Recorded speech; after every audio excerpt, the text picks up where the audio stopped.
Hello and welcome to Fort King. My name is Bernard Baker, and the lesson that I've prepared to you will demonstrate to you the concept of space and how space is involved in a chess game. What space does is it allows your pieces to maneuver more easier and in a more freer fashion. If you can place your pieces where you want to instead of where you have to, then you have a better chance of winning a game and having success. Now, in this game is white is actually taking space away from black. Black is playing a King's Indian defense, and white plays quite nicely against it. The game is a mainline King's Indian, but notice how white begins to push black off of the board by taking all of the space away. So, the game played is as follows.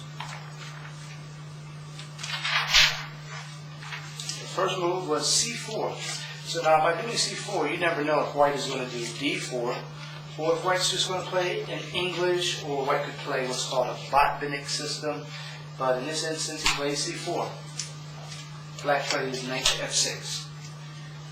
White plays g3, preparing to fiend kettle the bishop, and black does the same with g6. Bishop g2, fiend kettling the bishop. Likewise for black. Next move for white is knight to f3, and black castles. Now, many times in the King's Indian defense, d6 is played before castling. However, since white does not play d4 or e4, castle is quite acceptable, and then later on white can play d6, or black can play d6. Next move for white is to castle as king. Now, some grandmaster, I don't remember who it was, said that when you develop a fiend kettle position like this, you're creating a house for your king, because he is pretty safe in this instance. So if you don't fiend kettle your bishops, you may want to start to try to. And I never fiend kettled my bishops until a few years ago. But one thing I must admit is that I like the power of the bishop that comes available. When that diagonal comes open, the bishop usually participates in the closing of the game for my opponents. So I love the fiend kettle position. Plus, your king is very safe, about as safe as he can get. He's got 3 pawns and 3 major pieces around him. So nice position. Next move for black is d6, as we mentioned, and white does d4. Black plays knight to b to d7, and white does knight to c3. Now, this is kind of a Queen's Gambit kind of position. Since the pawn is not here, it's not a Queen's Gambit, but that position looks like that. If the pawn were here, it would be a Queen's Gambit. So since it's not, it's called a King's Indian defense, even though white will win this game. Next move is standard, and in this game, the most important squares will be these 2 squares right here. Whoever will control these will have the most success. So what black does is e5. And white responds by doing e4 because he does not want black to get that square. If this pawn takes here, he's threatening to push that square. So white says, okay, no thank you, you won't get that one. And black says, okay, I'll take this one.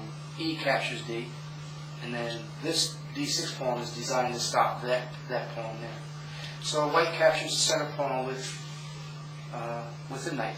Now, if this were a Sicilian, this would be called a Moroxi bind. And as I said in many of my videos, that I read someplace that Bobby Fischer said that the d5 square is the most important square on the chessboard. Certainly in some defenses it really is, and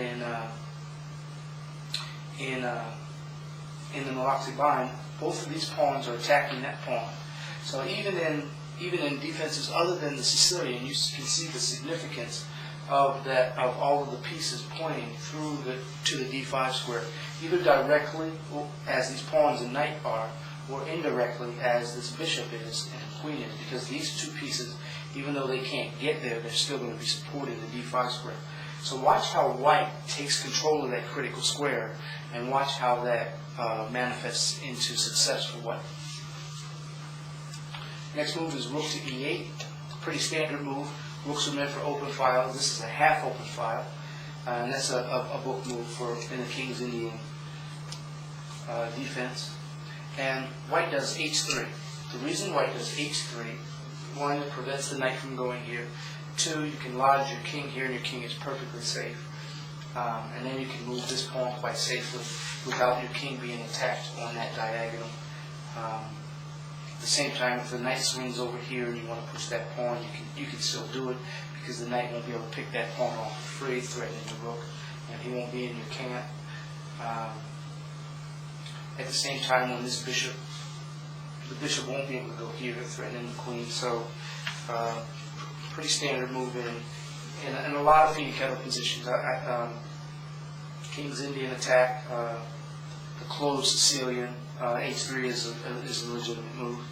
Next move for black is knight to c5.